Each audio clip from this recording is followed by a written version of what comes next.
Good morning, friends. Over the years, I've had the opportunity and the privilege of attending a lot of interesting workshops and seminars. And one very memorable workshop was T Harv Eker's Millionaire Mind Intensive, and this was in 2014 and it was in Bangalore. And we were given a questionnaire about our beliefs, about our thoughts, perceptions about money. And at the end, we were again given the same set of questions. And there was an absolute shift in me, in the way I looked at money, the beliefs that I've had about money that came from my parents, my surroundings. And one of the things that I learned in that workshop was about T Harv Eker's 6 jars for the various aspects of money. I don't have 6 specific jars, but what I did is I also tried to mix some of the other things that I learned along the way, and this had to do with how unemotional we have become about money. Friends, money is a very emotional energy. It has to be an emotional energy. And today, as lots and lots more of people are using the plastic money, it takes away the connection from real money. I was actually chatting with a restaurant owner here in Dubai, and he said, at the beginning of the month when everyone has their full salary, what his customers, they come and they order everything with all the side dishes, juices and shakes and everything.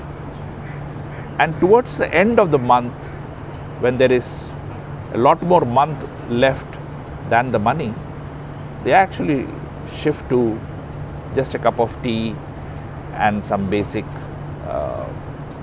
food to go with it.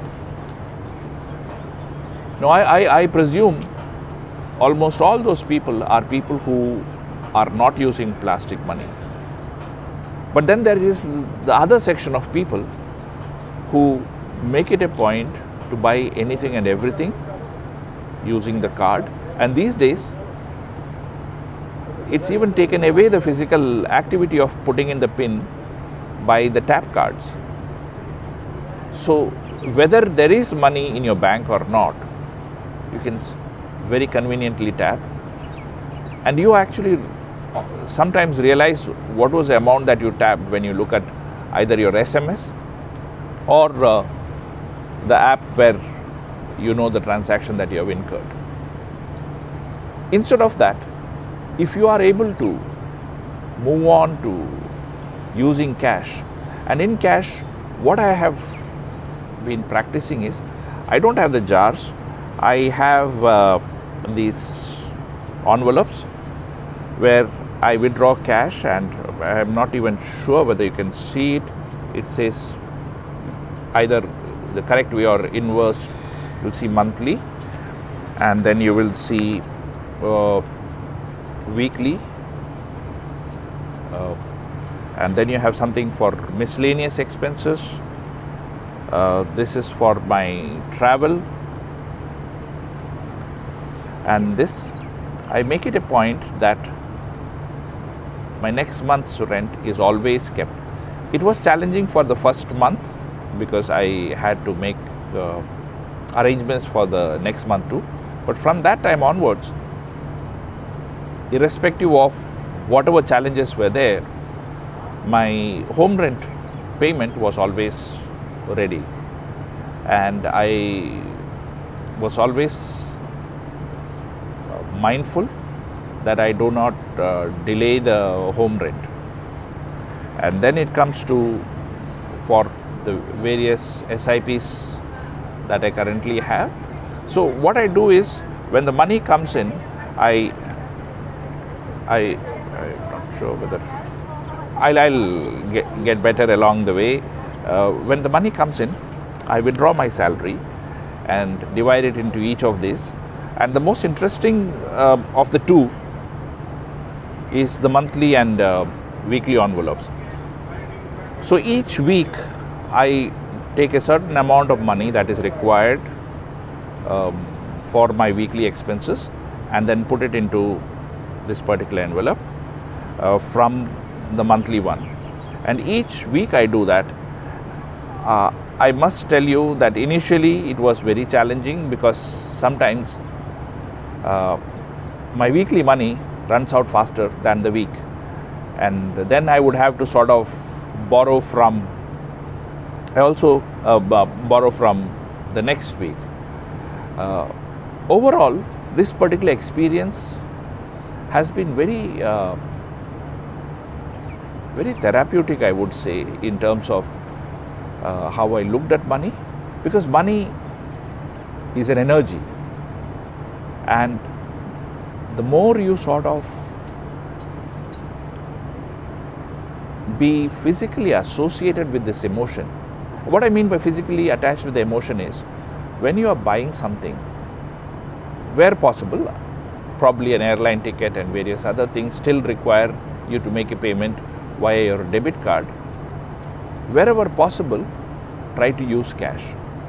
And I've shared this particular experience with hundreds of people, and a lot of them, they have come back and shared that they have been very happy with it. Not only have they been spending a lot less than when they were tapping their debit cards. Friends, one thing, as far as the human mind goes, there is absolutely no difference between using a credit card and a debit card, because both of them are taking away the emotions out of spending. It's just a tap. In a debit card, of course, there is a bank balance, and in a credit card there is a limit, which many credit cards secretly allow you to cross, so that they can charge you for the over limit charges. Well, I'll make a separate video about the debit cards and credit cards, and why using the old-fashioned cash is still the best way to go ahead. Thank you, keep watching, and if you have not already subscribed to my channel, please do consider. This video is a little bit long. The next ones I would try and make it shorter, so that but I'll make sure of one thing, whatever be the topic. I'm not a financial advisor, I'm not certified investor advisor or any of those things. But over the last 35 years, I've made lots and lots of financial mistakes. And whatever I'm sharing is from my personal experience of what I did, what I now think I should not have done. Very often I think the present me should have met the younger me probably about 40 years back, if not earlier. And what I know about personal finance management, investing, I wish I knew I could have shared it with my younger self. If wishes were horses, beggars would ride. What I would now like to do is, to my young friends out there and to those who miss the boat, miss the bus, miss the flight in the 20s and 30s, I want to give you hope that it is not too late. And if any of you would like to get in touch with me personally and put up and I can set up a 1 hour complimentary breakthrough session, so that you have an idea where you are, and also we can look at where you would like to go ahead from there. Thank you. Have a wonderful day ahead.